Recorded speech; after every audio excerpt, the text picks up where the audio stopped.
If Season 1 was the original and Season 2 was the expansion, then I'm not entirely sure what to make of Season 3. The soft reboot? Maybe. It's so different from the other two seasons, and that's even taking into consideration the X-Men style plotline from Season 2. In fact, that doesn't even get a mention here. So that whole adventure hanging out with another gang in Pittsburgh? Swept under the rug. Of course, it still is a continuation of the show, but certain choices in the story came off as odd, and I don't know what to make of it.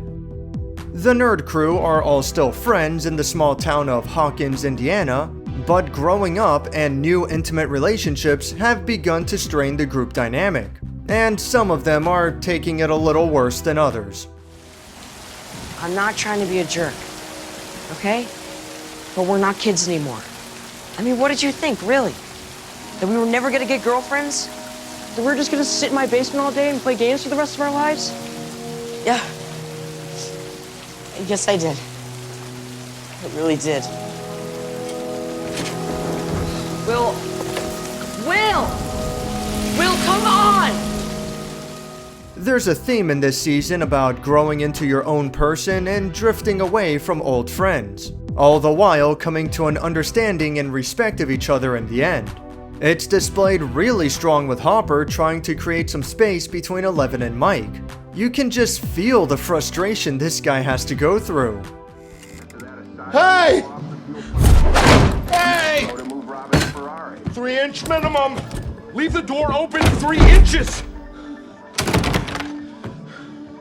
L, open this door. Open What's wrong? Such is the case with teenagers. This isn't so much about Halloween trick-or-treating or school dances anymore.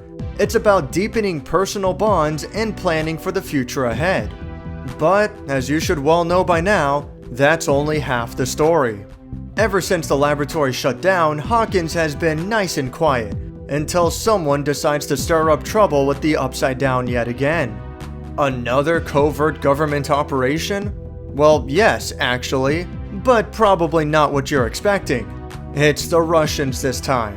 Yes, that's right. The Russian government, along with military and scientist officials, have secretly built a massive underground lab on American soil in the middle of nowhere with the attempt to access a horrible alternate dimension full of scary monsters. That's what you're getting out of Season 3. What's a little different here is that although some of the Upside Down has leaked into the human dimension, this time it's infecting animals and people to create its own zombie army. And the big boy of this army is none other than good old Billy, everyone's favorite character. Max and Billy were kind of forced into Season 2, and now that they're here, the show has to do something with them. And it does. Max is a much more natural part of this circle of friends now, and Billy's actor, Dacre Montgomery, does a great job at playing the villain role. Although, for the case of Billy's character, it's a little debatable how much of that is Billy and how much of it is the Mind Flayer speaking through Billy, which is a rather big complaint of mine. Not to spoil it too much, but I liked how the monsters from the Upside Down were very animalistic and driven by instinct. In Season 3, a rather shocking amount of sentience is on display. There's direct communication, in English no less, and a plan which involves, I quote, "to kill you and all your friends." Not very subtle. And I don't like that the monsters are being portrayed so directly as villains, as opposed to just monsters. I don't know, it's a weird direction for the story to go in. But despite everything, this is still Stranger Things through and through. There's a new mystery haunting the town, and all the characters split up and accidentally uncover it in their own ways before crossing paths and teaming up to deal with the big bad again. The new standout characters introduced here include a Russian elite who has a bit of a Terminator vibe to him. More of the first Terminator, not so much the sequels. He's relentless, intimidating, and practically unstoppable. He makes for a great side villain. Meanwhile, Alexei is fantastic, as is the character synergy between him, Hopper, Joyce, and Maury. The comic relief here is so good, and it's not just Alexi's mannerisms, but also the translations that Murray provides. He did ask for cherry. Well, they didn't have cherry. They didn't have it.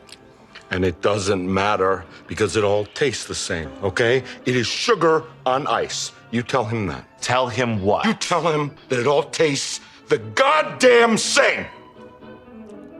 Все это одно и то же. Сахар со льдом. Никакой разницы. Скажи этому придурку, что это не одно и то же. И что я хочу вишню, как я просил. He respectfully disagrees. It's not the same at all, and he would like cherry. Oh, yeah? You tell him. He can forget it.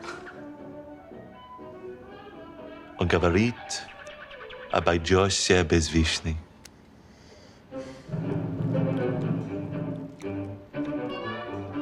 Нет вишни, нет уговора.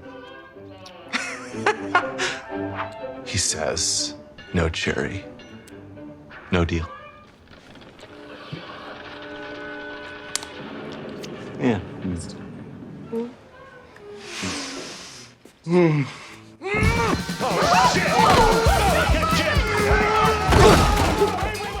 But once again, my man Dustin wins top billing from me in another great co-op role with Steve.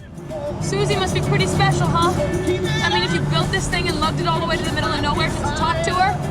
I mean, nobody's scientifically perfect, but Susie's about as close to being perfect as any human could possibly be. She sound made up to me. She sound made up to you? Why are you hesitating? I'm not. I think she sounds real. You know, totally, absolutely real. I didn't care too much for Robin or Erica at first, but it didn't take long for them to warm up to me either. Alright, so if we don't find a more efficient method to stop these fans, we're never gonna find help. And your ice cream buddies are screwed. Yeah, with that attitude they are. Jesus. I'm just being realistic. I mean, we made it about 0.3 miles in 9 hours. Then we had to walk 3 hours down that tunnel, so I'd estimate 10 miles back to the elevator, which should take us approximately 12 and a half days. Did you just do all of that in your head? I'm good with numbers. Holy shit, you're a nerd. Come again? You are a nerd. Okay, you better take that back, nerd. Can't put the truth back in the box. Seriously, screw Stranger Things at this point. I just want these four to have their own show. It's also worth noting that this season is the goriest one so far. What with the whole melting into goo and some rather severe beatings. But don't mistake this for the mood of the show getting any darker than usual.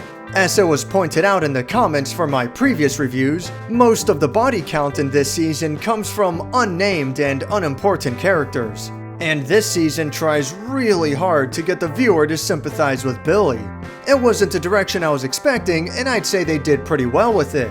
But there wasn't that much of a build-up for his character before, and it's a bit too late to try something with him now. Not bad, but you're not gonna get the same kind of tension between Max and Billy in comparison to Will, Jonathan, and Joyce, because those characters actually had pretty good development. I still think Season 1 is absolutely phenomenal, while Season 2 went a bit off the rails, and Season 3 is doing nothing to course correct. One of the main things that attracted me to Stranger Things in the first place was how small of a story it was. It focused on one town and the characters within. Then Season 2 expanded on the kids with superpowers angle, and now Season 3 has made this an international affair. I'm afraid of what's to come in Season 4, since it seems like they keep trying to top themselves in terms of scope and scale. And the creators will either need to end the show sooner than later, or risk the story collapsing under its own weight. I mean, at this rate, how many more seasons until someone from Hawkins ends up on the moon? Whatever the case turns out to be, I still did enjoy Season 3 through and through, and I am looking forward to how they plan to continue the series. If you've yet to watch Stranger Things at all, or if you wonder if it's worth continuing, I'd say it's still a solid recommendation. And Season 1 at the least is definitely a must-watch in my opinion. Thanks for watching my review on Season 3 of Stranger Things. Ahoy, ladies! I didn't see you there. Would you guys like to set sail on this ocean of flavor with me? I'll be your captain. I'm Steve Harrington. Oh, God. Can I get you guys a little taste of the Cherries Jubilee? No? Anybody? Banana boat? 4 people? 4 spoons? Share it in the booth? Anybody? It's hot out there.